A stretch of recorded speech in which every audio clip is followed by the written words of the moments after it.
We are honored today to have some very distinguished guests with us. I'd like to introduce the Governor of the great state of Kansas, the Honorable Sam Brownback.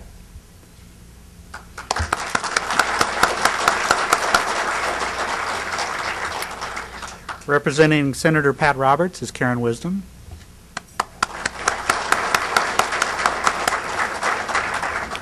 Also like to welcome Mayor Carl Brewer and the members of the Wichita City Council.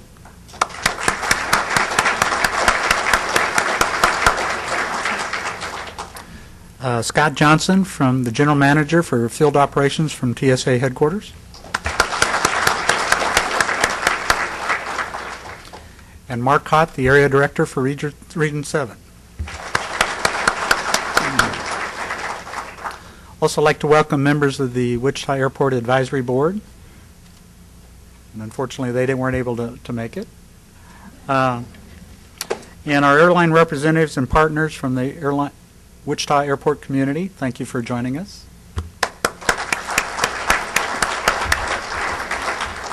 As well as our regional airport managers also, thank you for joining us today also. I'd also like to recognize folks who were very instrumental in the ceremony in the past, as well as the memorial we're going to see today. Bruce and Brent Bitter from B&B Metal Arts.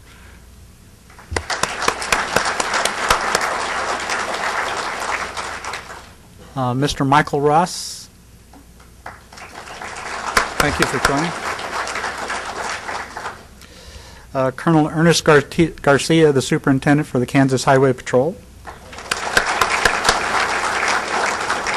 Colonel Garcia was a previous speaker at one of our ceremonies. Also, I'd like to introduce Jean Colvin, or I guess she didn't make it. Jean Colvin is the mother of a former member of TSA staff who made the beautiful needlepoint in the back of the room.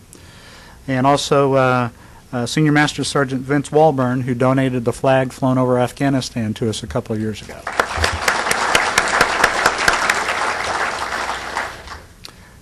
As we approach the 10th anniversary of September 11th, we honor those who died at the Twin Towers, at the Pentagon, and the airplane that crashed in the field in Shanksville, Pennsylvania. We honor the innocent victims, the brave first responders, and those who selflessly tried to help those others in great times of need. We also honor those who have given their lives in the global war on terror. That tragic day remains a defining moment in the nation's history, particularly for those of us associated with the air transportation community. We will now play a short video in remembrance of that day.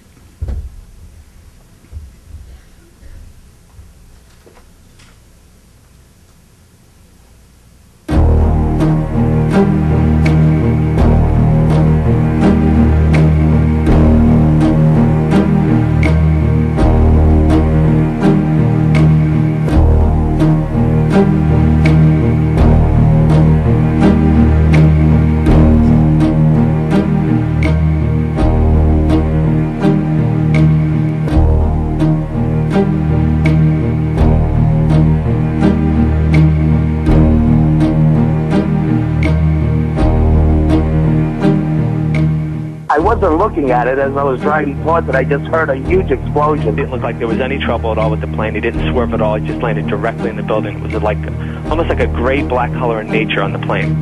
Who can say where the road goes, where the day flows, only time.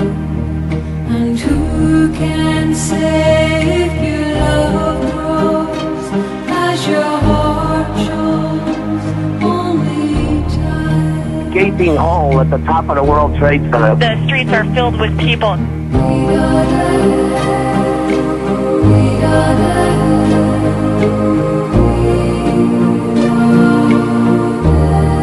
I looked out my window to see what was going on, and the second World Trade Center just went into flames. When I looked over, there was this guy that was on fire, so I just kind of like ran over, and I tried to like put the fire out on him. Who can say why your heart sighs as your love flies, only time. And who can say why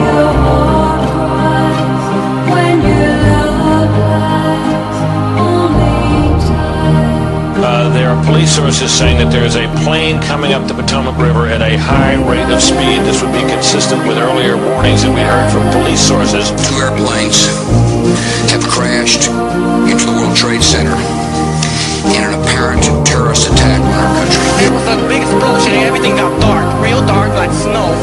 You can see behind me, all this is not snow. There was a big shaking, some of the ceilings collapsed, looks like there was a fire. Who can say when the roads meet that love might be in your heart? And who can say when the day sleeps if the night heals all your heart? Who can say why your heart sighs as your love flies only time? And who can say why your heart cries when your love lies only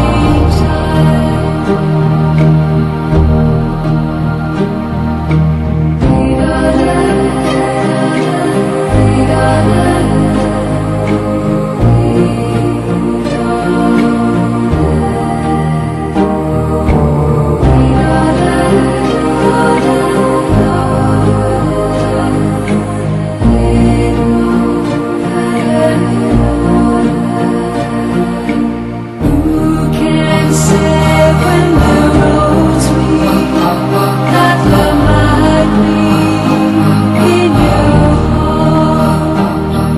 And who can say when the day sleeps if the night heals all your heart?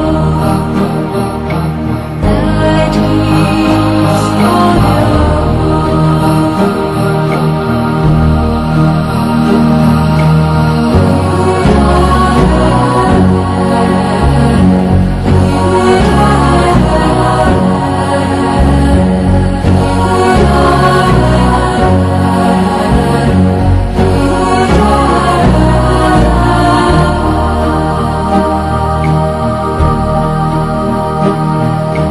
Who can say if your love grows as your heart joins only time?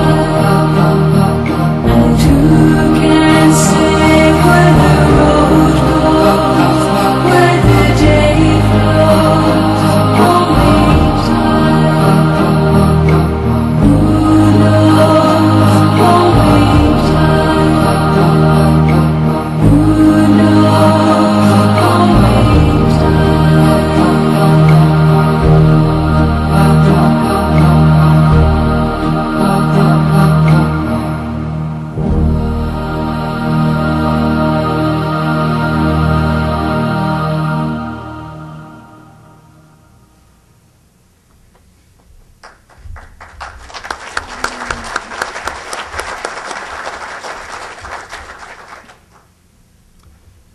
Even after all these years.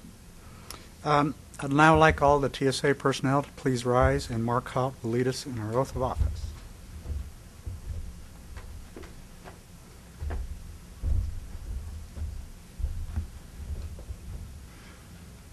I, Mark Cott,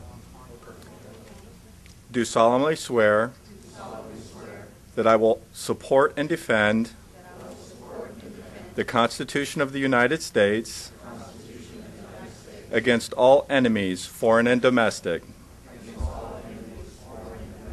that I will bear true faith and allegiance to the same, that I take this obligation freely, without any mental reservations or purpose of evasion, and that I will well and faithfully discharge the duties of the office on which I am about to enter. So help me God.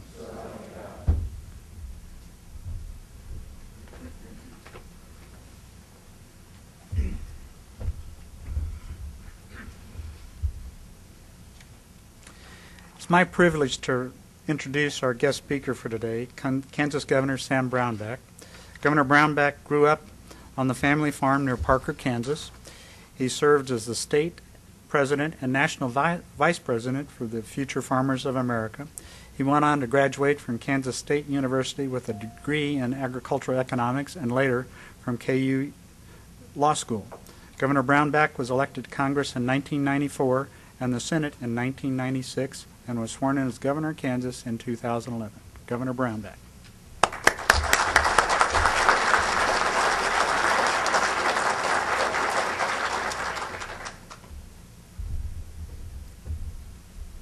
Thank you very much. Who can sit here and see those images and not be just stirred with what's happened the last decade?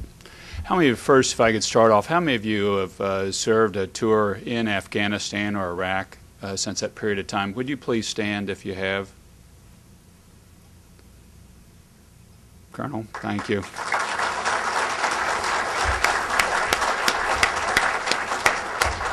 I thought I saw Colonel Garcia in one of those pictures, wasn't it? You were a little younger, Ernie, or maybe it was tougher. I know people that have done 5 tours of duty, and I'm sure there are others that have done more. I have a nephew that's done 3 as a Marine, 2 in Afghanistan and 1 in Iraq, and I'm thankful and I'm proud of you, and I'm appreciative of what you've done. Emotions just flood for me when I see that and I think about 9/11. I remember the day. I was out jogging on the mall that morning of 9/11. It was a beautiful fall day like it is here.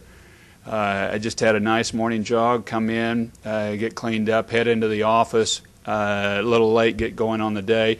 Somebody grabs me in the hallway, and as I'm going up the stairs in Hart Office Building, says, a plane's just hit one of the Twin Towers. They think it's a little airplane. And I'm kind of going, just walking past them pretty fast, going, well, that's odd. And I think, well, somebody either got off course or had a heart attack or got a complaint about something, and that's terrible, but not catastrophic.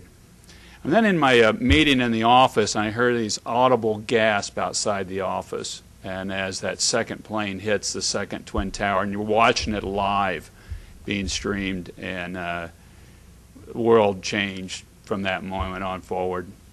Offices immediately evacuated, on the cell phone, what's going on, what's going on, what's going on, nobody knowing really what's happening at that point in time, all day, spending much of the day trying to get some bit of information about what's happening.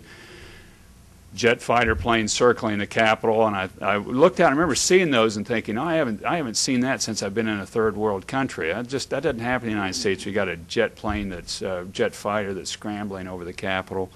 Guys on top of the Supreme Court building with automatic weapons. I mean, as if they're going to do something, I guess, shooting a plane down. But they're up there and they're going to put it all on the line, because nobody knows. Nobody knows. Congress gets together on the steps of the Capitol that night, and just to kind of say to the nation, we are here, we're functioning, and we're going to figure out what's going on, and we're going to put together a plan, and we're going to do something. And it's just a statement of presence that we're here, and we're going to function, and we're going to work. And then somebody, nobody still knows to this day, starts singing "God Bless America," and everybody joins in, and it's just this perfect American moment of we've been hit, but we are not going to take it, and we're coming back, and we're coming back hard. J.C. Watts was a congressman from Oklahoma at that time, and next day or 2 or 3 days later, we have a ceremony in the rotunda of the Capitol. All the members of Congress are there, and J.C. speaks, and he said, you know, this reminds me of a situation where my daughter came to me, and she blew up a balloon really big, and then it popped on her. And she brought the broken balloon over to me and said, "Fix it, Daddy. Fix it." And there are just some things you can't fix. And that's where we were after the people that were killed and the deaths. You know, you can't bring them back to life. You've got to move forward. But we had a massive loss of life. Within a week, we declare war on the Taliban as a Congress, and people say, well, the Congress can't act. Well, when you get something big goes, it happens, and it was nearly unanimous, and we were moving. I remember being down in one of the restrooms in the Capitol, one of the guards they're standing next to me and just saying, oh, I wish I had just been finishing my basic training. I want to go over there and take care of this. I mean, just, oh, I wish I could get into this. And our troops and people just ready, we're not going to stand for this. We are going to take the fight to them. They hit us, and we're hitting back. And just people piling into it and saying, we're not going to take it. And didn't. And went after the Taliban. And since then, we have not been attacked on our home soil. And we've lost a lot of lives in the process. We've had a lot of men and women die. A lot of Kansans die in that process in Afghanistan and in Iraq and in places around the world. But we haven't been attacked here. And as a result of it as well, we've seen the Arab Spring take place this year. I mean, this is a moment, you think about it, and I don't think we put the context on it as well we should, of what's taking place in the Middle East this year. You've had country after country, Egypt, Syria, Libya, and others really in their own way making some changes, but some dramatic changes, and they are not yelling and chanting for militant Islam to take over. They are yelling and chanting for democracy and for freedom and for human rights. This is a decade afterwards. And that freedom is moving and moving forward. And our men and women that put their lives on the line and went over, and some of them gave all, have kept us free and have spread democracy and freedom around the world. And it's not all us that have done it, but we have led it, and we have put a lot of resources into it, and we are still putting resources into it. I remember vividly Tony Blair coming to a joint session of Congress not long after 9/11. He's Prime Minister of Great Britain then, and America shook at this point in time. I mean, it's what are we facing, and how long is this going to be, and what's it going to be like? I mean, this is we were shook at the time.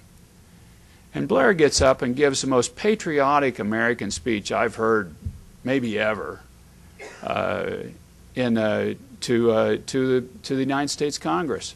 And at one point he goes off script and he says, you know, I know right now there's somebody in New Mexico or Idaho, a place I've never been to but would love to go, that is saying, why us and why now? Why America? And why do we have to lead? And why are we being attacked? And he said something that I thought only somebody from a Brit could say, that has been in the same position in global leadership in the world, like the United States is now, and they have been, that only he probably could say. He said, because it's your time and it's your destiny. It is our time and it is our destiny. We're the ones that have to lead this. There's nobody else that can. And it's our destiny that we would do this. And that just seemed to encapsulate everything. And in the next 10 years, we've been in 2 wars, and we're still in them. I was just not 3 weeks ago at a memorial service in Olathe for Army Reservists, where we had lost the crew that went down with the SEALs was a Kansas-based crew. Loss of life continues even today, and the fight's not over. But a lot has changed, and we took up the mantle, and we moved forward. You know, today I get, it's a different feeling, but still, it reminds me of that moment 10 years ago where America's a bit shook. You can look at the financial markets the last 3 days that they've been operating, and they've been going down, and people's wondering about what's going to happen in Europe or what's going to happen in the United States. We're wrestling with public debt now, and people are saying, how's that going to play out, and what's it going to look like, and how's it going to be? And America's confidence is shook a little bit. It reminds me of a basketball player that's a great three-point shooter, but then he gets a little shook or rattled, and so he starts holding on to the shot for just a tenth of a second longer, trying to guide it a little more, trying to just, I'm forcing it in, and his confidence is shook. And you know, I mean, any coach at that point in time pulls the player out and says, okay, you're all right. You're the same you've always been. Just don't try to guide it. Just do what you do. You're good. And I think that's what America has to do now. Again, is we've just got to get our confidence back. We've got to get back to our basics. Say, we know what works. We are willing to work hard at it, but we got to get back to our basics. Those basics of faith and family and freedom, of hard work, of responsibility, of the things we know we've got to do them, we know we can do them, we know our generations before us have done it. It's getting back to the old paths, and we can do this. And get the groove back. And we can do these things. We have people in America who are profound and incredible. I remember calling a mother up from Uniontown, Kansas, that lost her son in the battle in Afghanistan. And I was just saying, I'm expressing condolences. There's not much I can say. But she said then in response, said, my son always said he wanted to die for a cause instead of one. And he was willing to put it all on the line for a cause and that he believed in. Or what about the men and that women in that Twin Towers that went up it when it was coming down?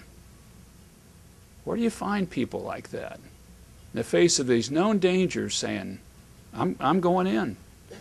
You find them right here in the United States of America. You find them here every day. They're sitting next to you. We can do this. We can continue to be and will be the lead nation in the world. We've just got to recognize this. We've got to lean into it, get back to our basics, and keep moving forward. We don't ever want to forget, but we always want to lean into it.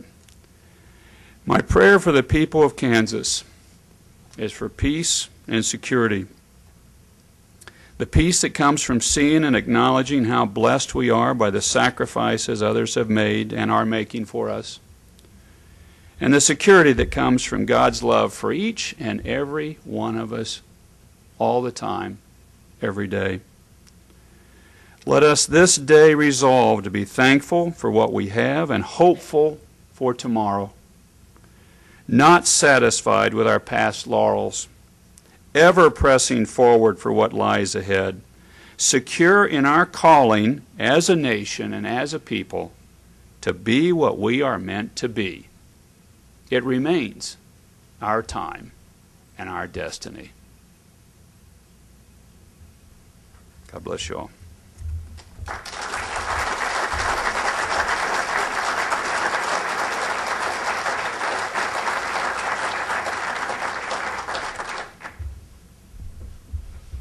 Glad I don't have to follow that, Scott. It's now my pleasure to introduce Scott Johnson, who's the General Manager for Field Operations from the Office of Security Operations in TSA Headquarters. Scott retired after 29 years as a Naval Flight Officer. He joined TSA in 2005 and was assigned various positions at TSA Headquarters.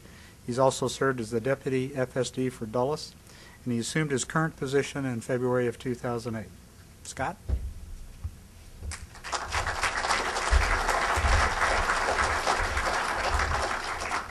Thanks, Governor. Great words.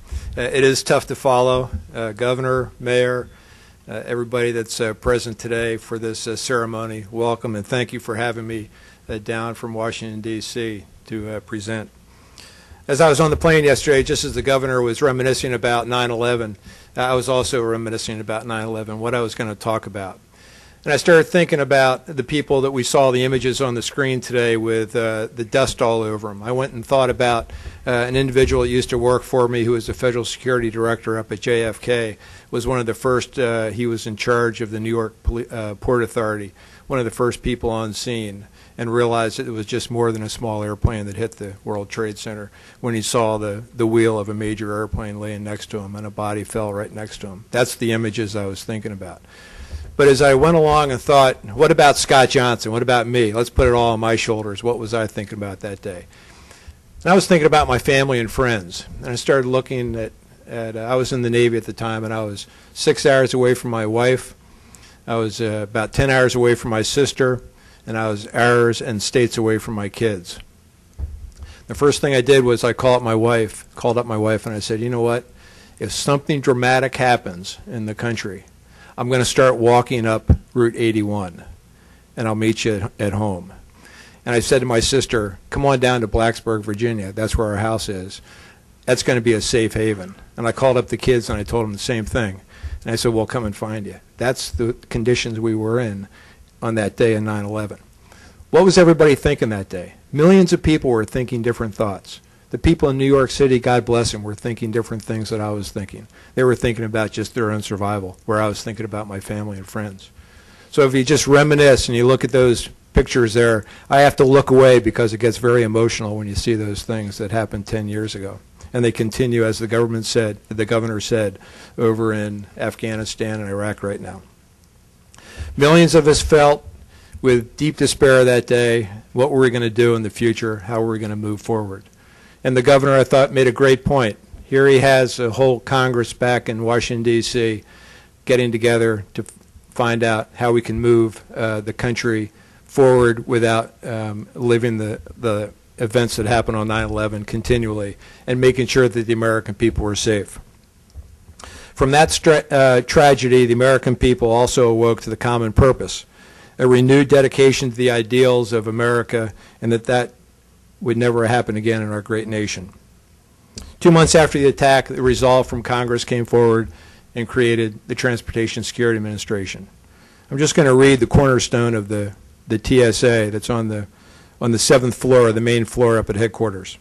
Forged on an anvil of cruel necessity and bloodshed innocently, the TSA was built urgently in a time of war to preserve peace. This vital agency was made not of steel and stone, but of innovation, quiet patriotism, steady virtue, and the firm resolve of a nation. So that became the cornerstone of TSA almost 10 years ago. After 10 years ago, we're still facing some monumental tasks with the terrorism around the world. The challenges have not gone away for us. We have a professional workforce of integrity and those that are following procedures daily to keep the American people safe. We are now on the international front lines of terrorism, of counterterrorism. We have various layers of security, many of them you see here in this auditorium today, that weren't originally part of TSA. We have layers you see very visible with the screeners that are out screening the public every day. We have inspectors out there making sure the procedures are being followed by the airlines. We have behavior detection officers that pick up the slightest little behaviors that we can't get rid of, no matter how hard we try if we're trying to hide something. We have those walking around. We have bomb appraisal officers who are out there taking a look at suspicious individuals, suspicious items that go through our screening checkpoints. We have baggage screeners and complete 100% screen of all bags that goes on domestic airplanes. We screen 100% of cargo that goes on domestic airplanes and all the cargo that flies over our country from international flights, 100% screening. We have layers of canines. We work closely with law enforcement from all the different agencies. We work closely with EMS. We work closely with fire departments at the airports to make sure that the traveling public is safe at all 450 federalized airports. 50,000 screeners strong out there making sure the American people are safe. But I could talk about the country in general on and on, but I'd also like to talk about just Wichita in general. You know, nationally, since 9/11, how many people have we screened? How many people do you think? Total. 100 million? Total from 9/11. How many people have we screened? I'll give you a hint. Wichita last year screened 850,000. That's just Wichita. So how many shoes is that? 1.7 million shoes. So nationally, we have screened over 5.6 billion people since 9/11. 5.6 billion people. That's amazing. That's amazing in my eyes. You can do the math. This how many shoes, you know, billions and billions of shoes. That's this airport alone, 650 million bags were screened by explosive detection systems to pick up the smallest little explosive in a bag. That's just this airport. Multiply that out by 450 and you see how many billions we do in this organization. We have visible intermodal prevention and response teams that are out there, not just in aviation, but we have them in all modes of transportation that are out in the country. We have them at bus stations. We have them at metro stations up in Washington, D.C. We have them on Amtrak stations, taking a look at people. We have our BDOs and bomb appraisal officers out there working all those issues. So nationally, this is a major evolution for the 50,000 people that work for TSA, and I'll tell you what, we're all proud of it. One of my responsibilities is to oversee security throughout the country. I do sleep good at night. Mr. Marcotte, the area director, and I went out and had a nice burger. I got in bed about 10 o'clock, which is 11 o'clock East Coast time, and I got a good night's sleep. I was so excited for the first time. I woke up at midnight. And I lay there and I went, man, I feel great. This is good. And I saw the clock was midnight, so I got up and started doing some stuff for the national security and looking at different airports. So I watch what goes on at airports on a daily basis. On a daily basis, how many guns do we get at the airports? How many? 50. We do about, last 4-day weekend, we did 27 guns were found at checkpoints. And what's the excuse for the gun? I forgot it was there all the time. Why are people bringing through guns at checkpoints 10 years after 9/11? I will never know. Why do people think they can bring firecrackers in through the checkpoint to get on an airplane anymore? I have no idea. So if we look at all these things nationally, it's still a major undertaking for TSA to make sure the public is traveling safe. As I said, I watch all airports closely, and I watch Keith Osborne's operation over here in Wichita. The American people have given these officers that work at Wichita a huge responsibility. Every time I see an officer out there, I look at them and think, they're the ones that are going to stop the next terrorist attack on our aviation industry. We know that a terrorist attack, again, at the level of 9/11 10 years ago, will be devastating for our economy. That responsibility is placed on the shoulder of all these individuals here in a blue uniform, and they take that very serious. So I know I go through a little bit of a dramatic example here of how the American people treat some of the officers. And just bear with me for a second, because I happened to watch this up at an airport once where a lady went through and was cursing the TSO that was trying to get her screened. I can't believe I have to go through this training.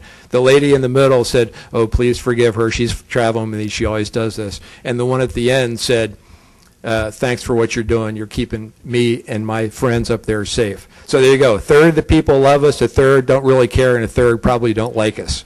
But even with that in mind, the responsibilities placed on the officers is great, and I'm really proud to be standing up here representing all those 50,000 here in Wichita as we get ready to unveil this monument. Even though it's a hunk of steel, and I said that in the beginning, it's just a hunk of steel, I think that this piece of steel is going to make a dramatic impact to the traveling public that goes through this airport. Just bear with me for a second. Hold on.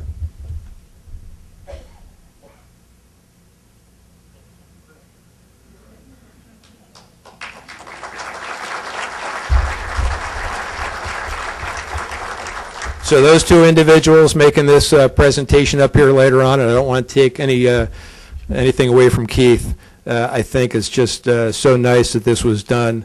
And I've seen the steel from the World Trade Center, and you stand in front of it every time, and you got a tear in your eye. Thank you very much.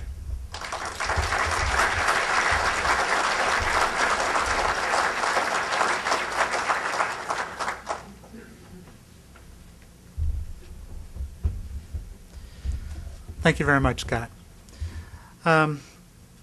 Several years ago, to give you a little history on how this memorial came about, Philip Garcia and I had been attending meetings discussing the new terminal for Wichita. And Philip had recently come back from Washington, D.C. and had gone to the Freedom Center, or Op Center, and had seen the piece of steel from the World Trade Center there at the Freedom Center. And he was sitting in my office, and he goes, you know, it'd be really cool if we could find a piece of steel and display it here in the new terminal. And I go, well, that's a really good idea. Had no idea how to go about it. Fortunately, at that time, Robin Farlow, one of our officers, was a member of the National Advisory Council. And Robin, through her contacts at the national level, knew some folks in New York City who put us in contact with the Port Authority, who then helped us arrange transportation to get it out here. And before we knew it, Well, about 2 years later, we ended up with a piece of the I-beam that was about 7 feet long and about 600 pounds. And we had it. We knew what we had an idea on how we wanted it to be displayed, but we didn't have a clue on how to find anybody who could turn it into that. And then fortunately Philip discovered B&B Metal Arts in Hoisington, Kansas, of all places. And if you don't know where it is, it's just about right in the center of the state. And it's a pretty small little town, although I think Bruce and Brent brought about everybody with them from town today. But anyway, we had got the piece, the I-beam. We actually had to get a court order from the U.S. District Court in Southern New York to give this to us, to release it out of the evidence for the terrible day that happened. And so it showed up here. We made contact with Bruce and Brent, and they showed up and had this concept that wasn't too bad, but after they saw the beam, and we said, what we need is something that reminds us of what happened that day, but also, as the governor said, how we move forward from that day, and don't let that tragedy define us. So what we needed was something that would acknowledge the traumatic time in our nation's history, but also capture the essence and the resiliency of the American spirit. And in a moment, you will see what a great job they have done capturing that vision. So I would like for Philip and Robin and Bruce and Brent to come forward and unveil the World Trade Center monument.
Wow. We had originally used words like stunning and magnificent, and I hate to say, but those were not adequate words for what you gentlemen have presented to us today. And before we adjourn, I would like to acknowledge a couple people. First off, the Hilton Hotel. Thank you very much, Michael Phipps and Pam Anderson, for your stunning venue to display this.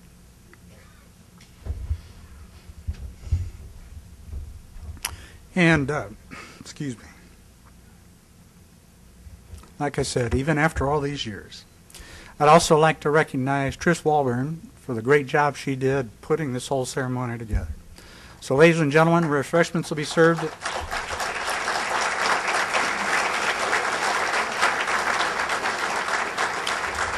You're welcome to come down and get a closer view of the memorial, and it is made to be touched. So feel free, and there'll be refreshments in the rear of the room. Yes, sir.